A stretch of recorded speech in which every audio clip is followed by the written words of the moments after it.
Open up social media right now, and you'll be hit with a wall of videos promising to make you rich in the AI gold rush. This frenzy has pushed NVIDIA to a $4.3 trillion market cap, making it the most valuable company in the world. In the private markets, OpenAI recently closed a record-breaking funding round, pushing their valuation to $730 billion.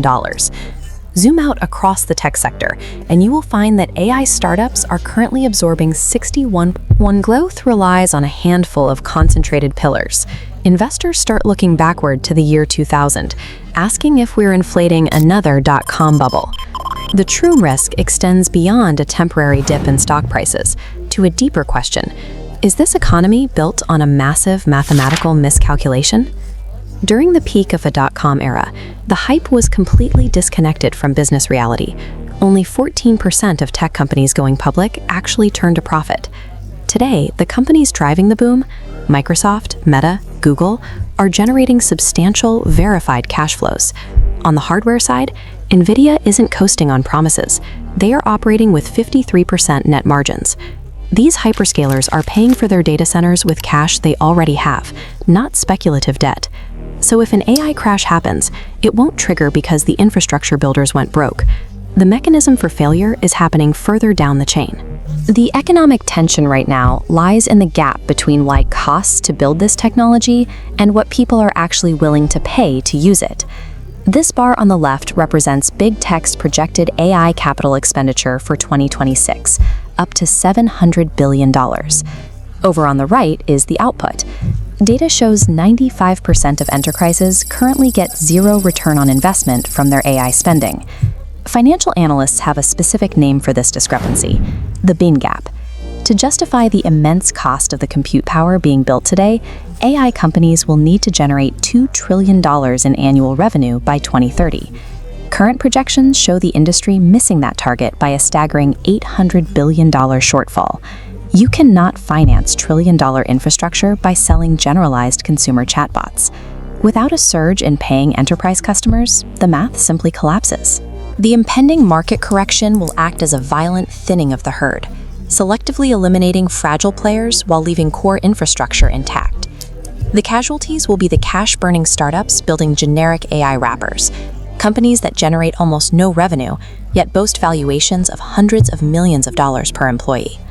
The physical data centers and fiber networks will remain. The financial squeeze will specifically eliminate the layer of the industry running purely on broad hype. Surviving this phase requires dropping the pursuit of an all-knowing, generalized AI and pivoting immediately to highly specific utility. The companies that thrive in the back half of the 2020s will look entirely different. They're building deeply specialized, highly unsexy B2B applications. We are talking about AI models trained exclusively to automate niche law firm CRMs, predict mandate schedules for factory floors, or audit Web3 smart contracts. Because these tools solve expensive, targeted enterprise problems, they command the high margins required to actually pay off big tech's compute bills. Whether you are hedging an investment portfolio or deciding what software product to build next, the directive is clear. The gold rush of raising money to show off what an AI can do is over. The capital is moving to the teams that can prove exactly what business problem it can profitably solve. In any historic gold rush, the people who actually get rich rarely hold the pickaxes. The real wealth goes to the people selling the shovels. Today, the ultimate tool provider is NVIDIA. With massive 53% net profit margins, it has built a corporate empire valued at $4.3 trillion. The scale of capital chasing these tools is staggering. Right now, 75% of all venture capital in the United States startup market is funneling directly into exactly one sector, artificial intelligence. But then came the DeepSeek shock.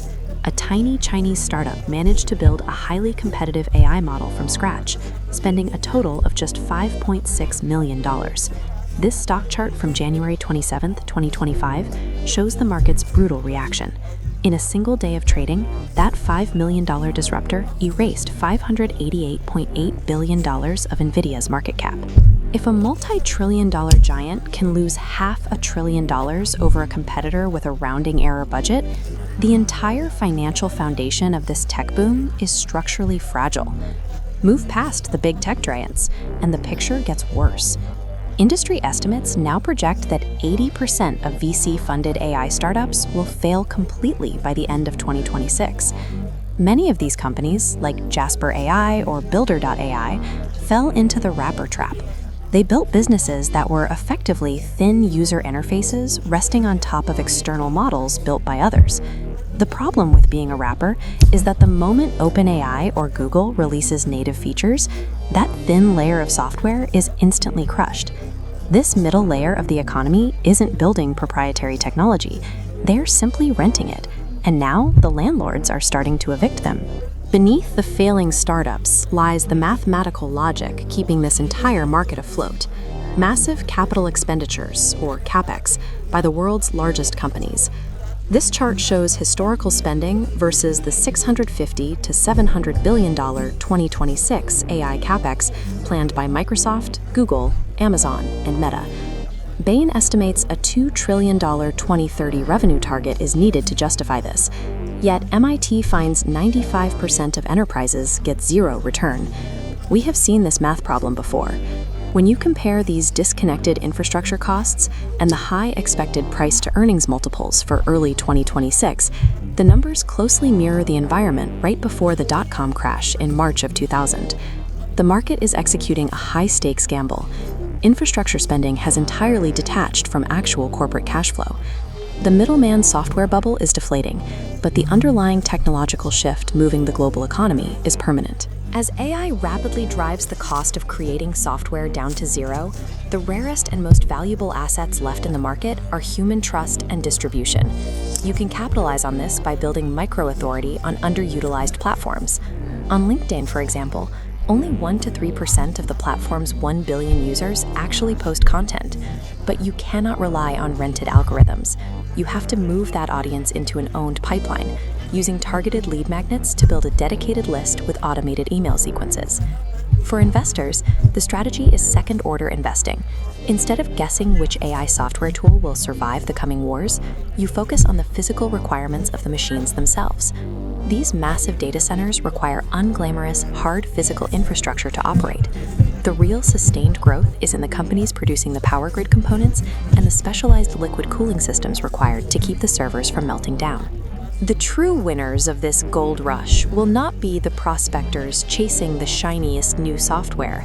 They will be the ones anchored in hard physical infrastructure and the zero-cost leverage of digital trust.